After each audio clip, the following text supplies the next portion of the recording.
Hi there, this is your friend Anna, and the question that I've been getting the most from all of my friends is, what are we wearing? This age-old question isn't just about choosing an outfit, it's about choosing how we present ourselves to the world. I created the I Want Her Shoes podcast to dive deep into what it means to dress with intention, whether you're heading to a council meeting or just having a casual day out with your family. Join the conversation as we explore the power of personal style and the decisions that shape our public personas. Put on your favorite pair of shoes and step into my closet.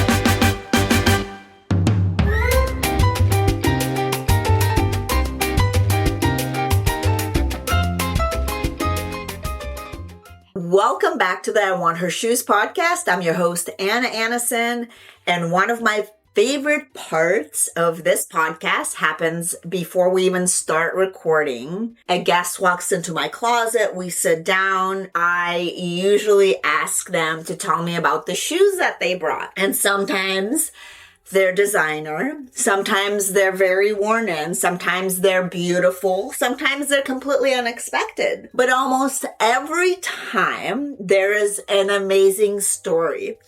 And that's what today's episode is about. Not fashion, not brands, not trends, but stories. Because the shoes women chose to wear often tell us something about the road that they've traveled, the risks they've taken, the chapters they've survived, which, gosh, so many chapters. And it's been amazing to learn about all these beautiful journeys. Also the dreams they've pursued and the women they've become along the way of their journeys.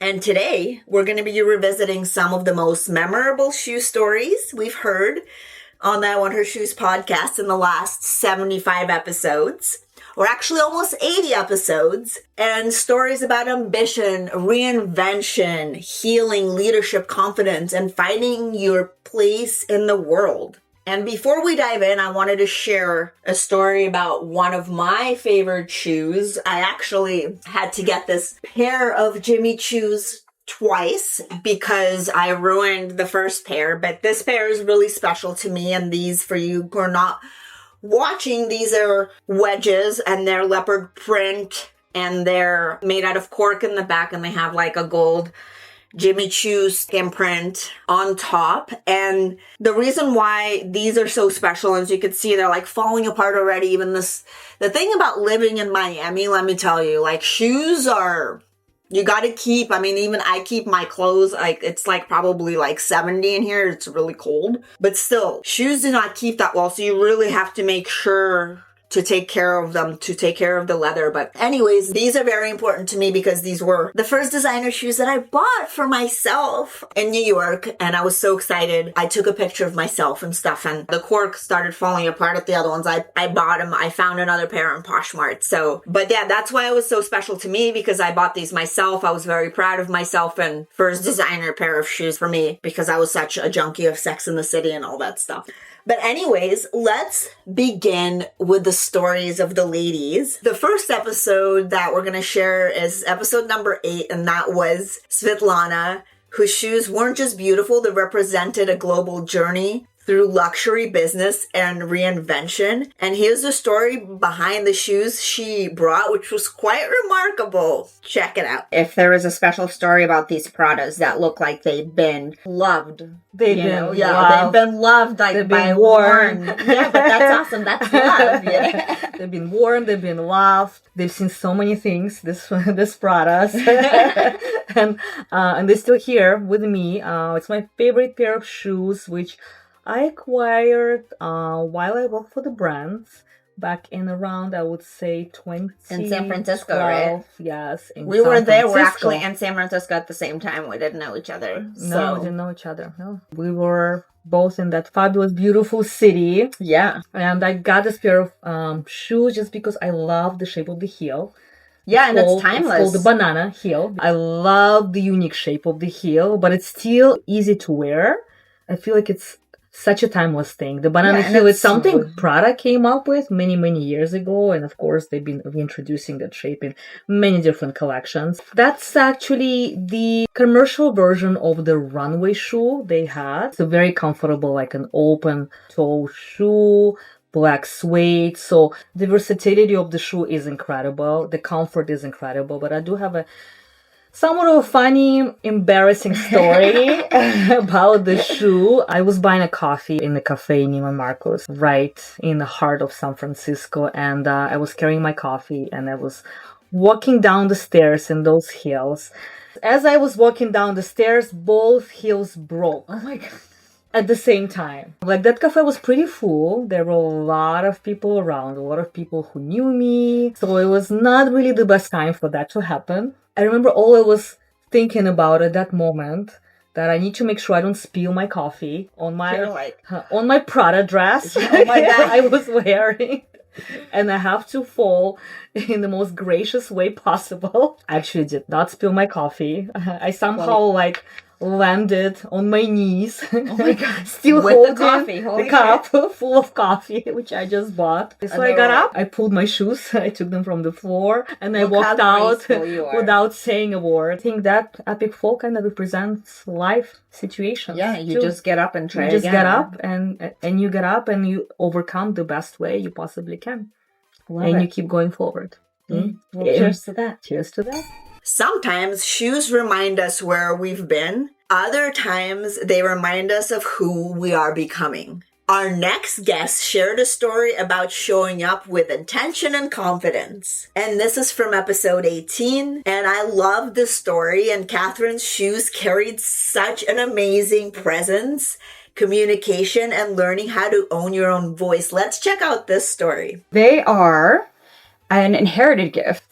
Oh, wow. These are like vintage look. Yes, so and you see they're worn. My boss in the beginning when I started, she was a character.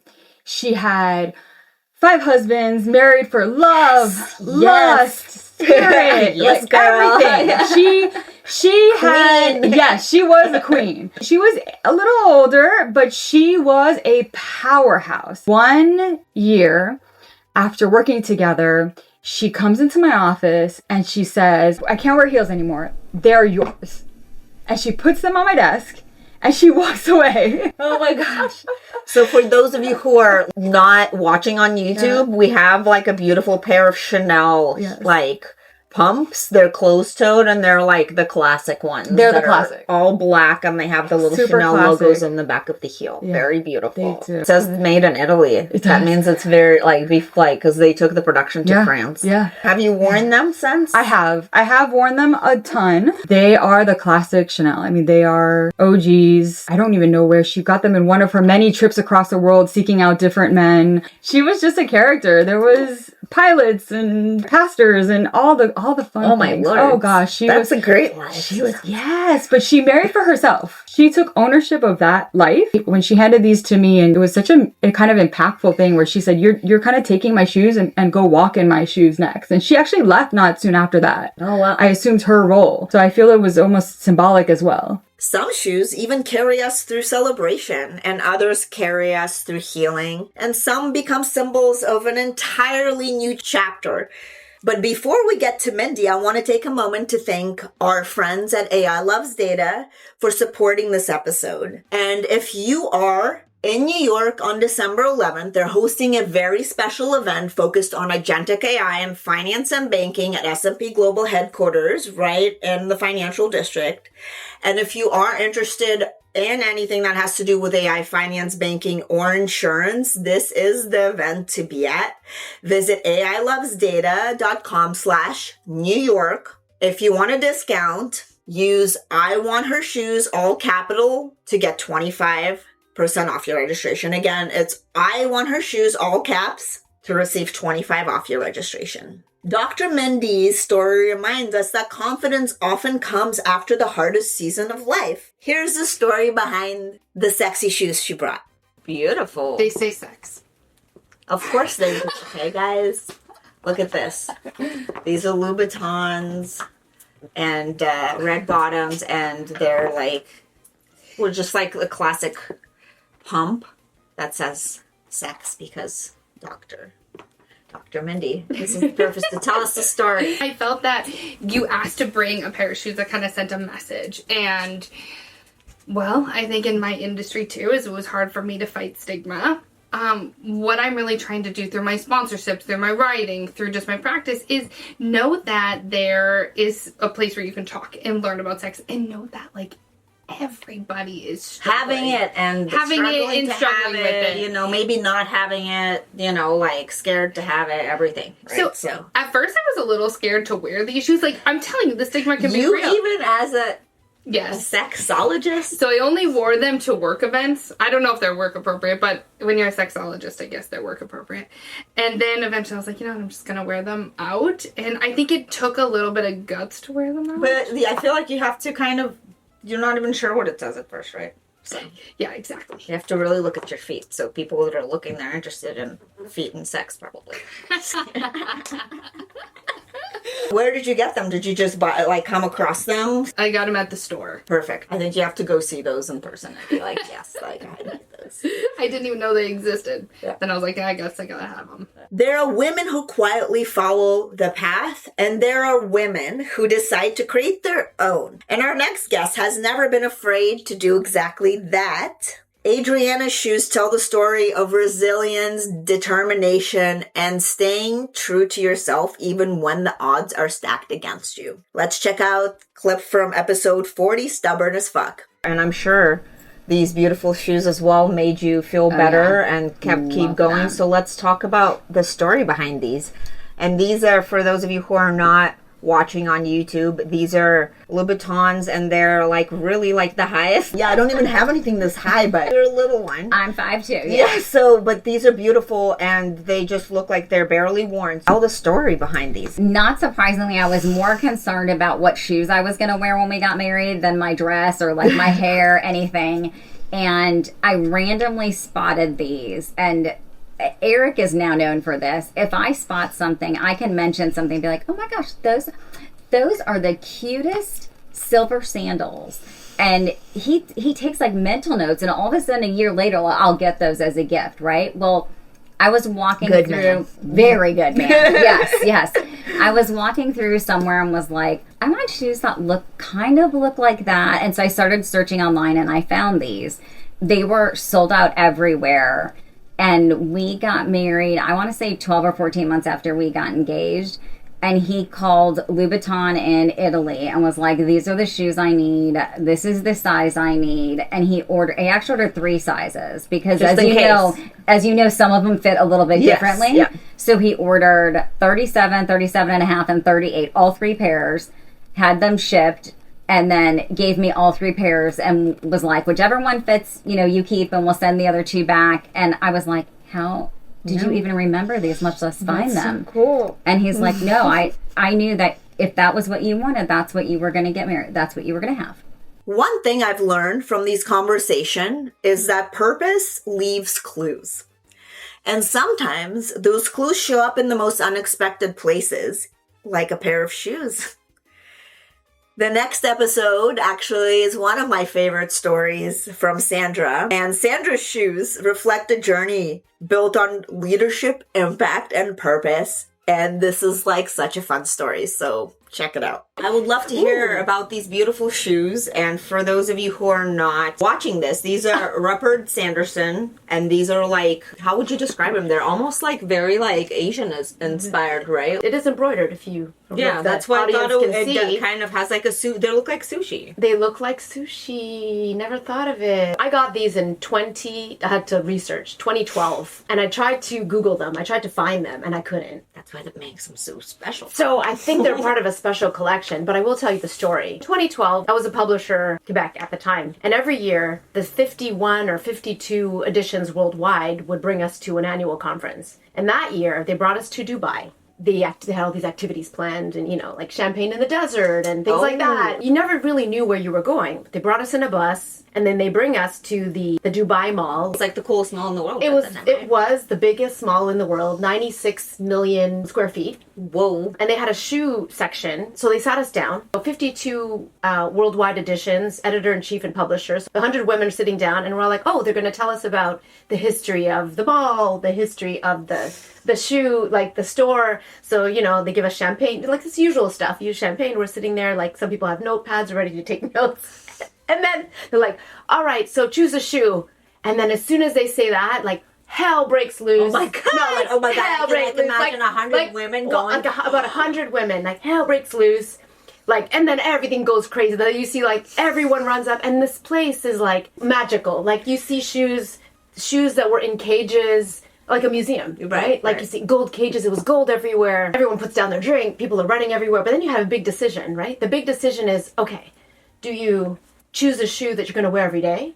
Yeah. Or do you choose an iconic shoe? This was the shoe that I chose. Success changes us, but the best stories come from women who stay connected to who they are while they grow and while they walk through their journey. But before we continue, I want to give another shout out to AI Loves Data. And on December 11th, they're going to be hosting a special event focused on agentic AI in finance and banking at S&P Global, headquarters in New York City. And if you're interested in how AI is transforming financial services, insurance, and banking, this is an event you want to check out. And we're giving away a 25% discount off the registration. So go to ailovesdata.com/New York and put in I want her shoes, all caps, to get 25% off. The next episode represents a woman who has learned to lead with both strength and authenticity.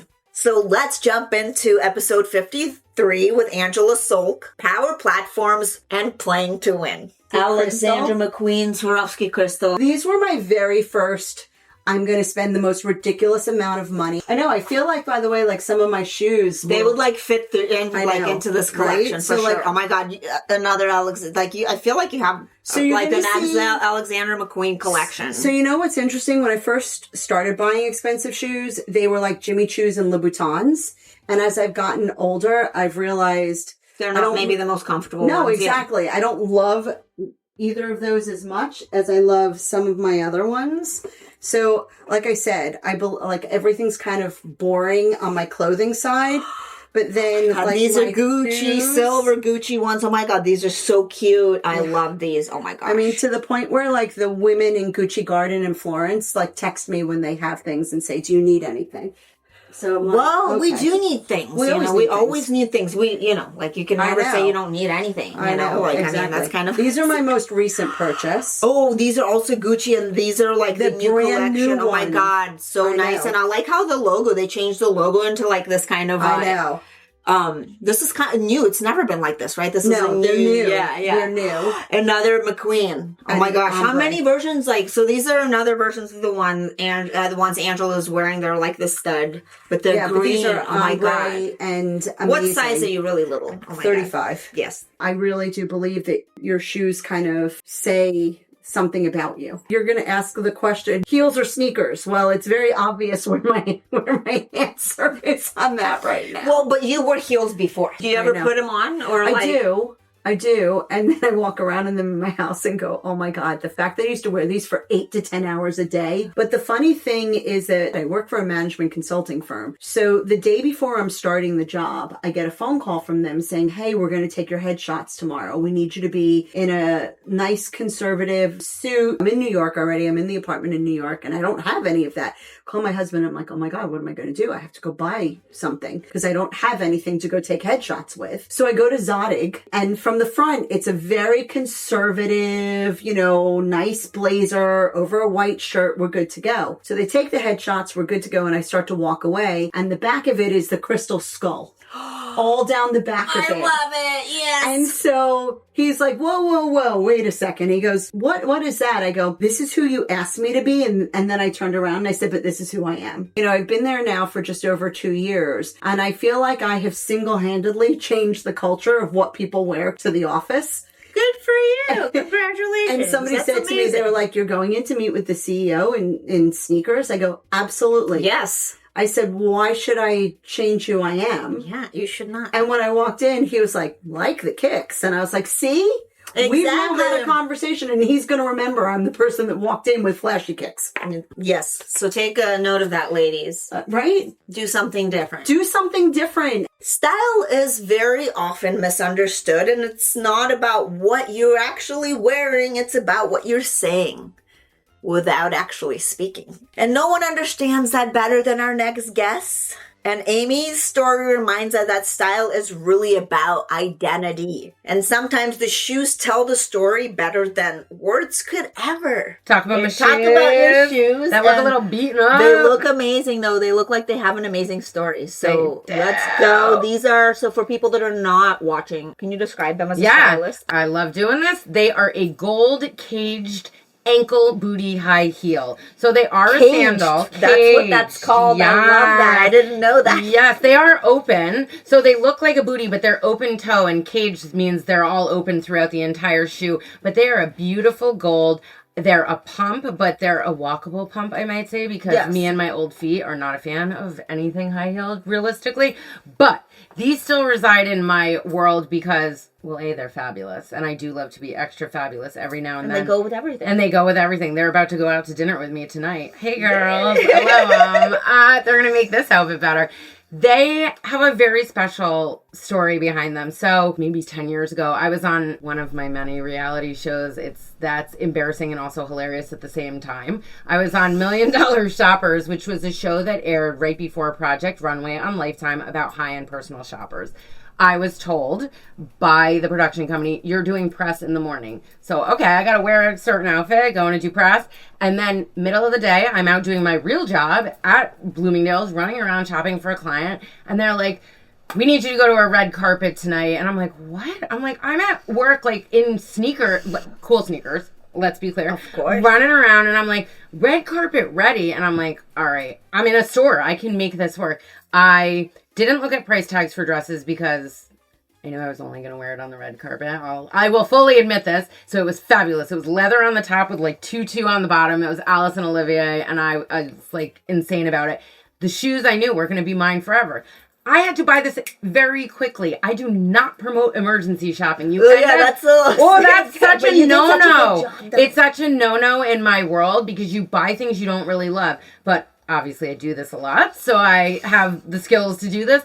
I needed something that was fabulous, over the top, but would remain timeless in my wardrobe. Right. And for me, this gold, I love a gold. So a metallic caged high heel, I was going to be able to do this with jeans, fabulous dresses. Like, I could get a lot of use out of her. And I ended up wearing the jewelry that I had on from the morning press that I did, wearing that amazing dress, getting my makeup done at the MAC counter at Bloomingdale's. Gotta get it. I even told him, I was like, I'm not gonna lie to you, I'm not buying anything, but I need you to do full makeup right now. I'm always honest. And then buying these heels, and they have been around for 10 plus years, and damn, do I love them. And finally, a guest whose story reminds us that performance is not built overnight. It's built one little step at a time. Gabby's shoes tell a story about discipline, consistency, and showing up every day for the life you're really trying to build. Let's check it out. Well, now we have to hear about these shoes that you brought. Oh, yes, tell us. I've been dying these. because I was like, ooh, I don't know how And describe them first for the people that are not watching. Okay, so these are Nike cleats, and they're beat up. And they're Tiffany's blue color, though. They're Tiffany blue. They're like Miami kind of like Vice colors, you know? And the story behind the shoes and why I brought them is because these are actually gifted to me when I was working in pro soccer. I was you can call it try hard, but it wasn't. I genuinely worked my ass off. And the guys saw me like sprint on the field because that's what I used to do in football. But in soccer, you don't have to run as fast as I was running. But I was like, I was really getting out there to them when they were on the ground, like, because I was like, oh my gosh. So at the end of this, you know, they were like, you don't have to do that, you know, all this stuff. But at the end of it, they got together and they had all pooled some money together and they bought me these shoes because they said, Like, I remember Richie Ballard said to me, we feel like you just haven't unleashed your potential with how fast you can go on the field. And we want to give you these because you're part of the team, and because you should be wearing cleats. Every trainer wears cleats except for me, because it was my first year with soccer. I had no idea. So it means a lot, because that team not only was like my focus group for game plan, it was testing the product and helping me build the business, but they also all became very close to me. And I was the only trainer. There was 20 something guys, and I was taking care of them, like working really hard. So they appreciated me and brought me peace at a time in my life when I really needed it. So these shoes mean a lot in that way, and that's why I brought them. And also just because, I always say, like, I just started wearing like real shoes. So I don't have a lot, but I'm a sneakers type of girl. I'm active. So these those really are cute. I like them. These really are me. And, I still wear them when I do sprint workouts. So shout out Miami FC and shout out to all those boys. I'm actually going to one of their weddings this fall. So, That's this beautiful. winter. So I'm so excited. Yeah. I love to hear That's why I stories brought like the shoes. It's like walk a mile in my shoes. These got a lot of miles on them. What I really love about this episode is that every story is so different. Different industries, different backgrounds, different lives. And yet the shoes all tell us the same thing, that every woman is carrying a very special story through her shoes. It could be a lesson. It could be a struggle. It could be a victory. She could be going through reinvention. And often what looks like a simple pair of shoes is actually a reminder of everything it took to get just here. So the next time you open your closet, take a look. You might discover that your favorite pair isn't your favorite because of how it looks. It's your favorite because of what it represents. Thank you so much for joining us for this special episode. And we just hit 500,000 downloads. Thank you so much for listening. Could not be here without you. I am so grateful, and I hope that we continue to build this community. Please write to us. Let us know what you want to hear about, what kind of guests you want to see. And if you have an amazing story to share, reach out to me directly. I would love to have you on the podcast. All right. See you in the next one.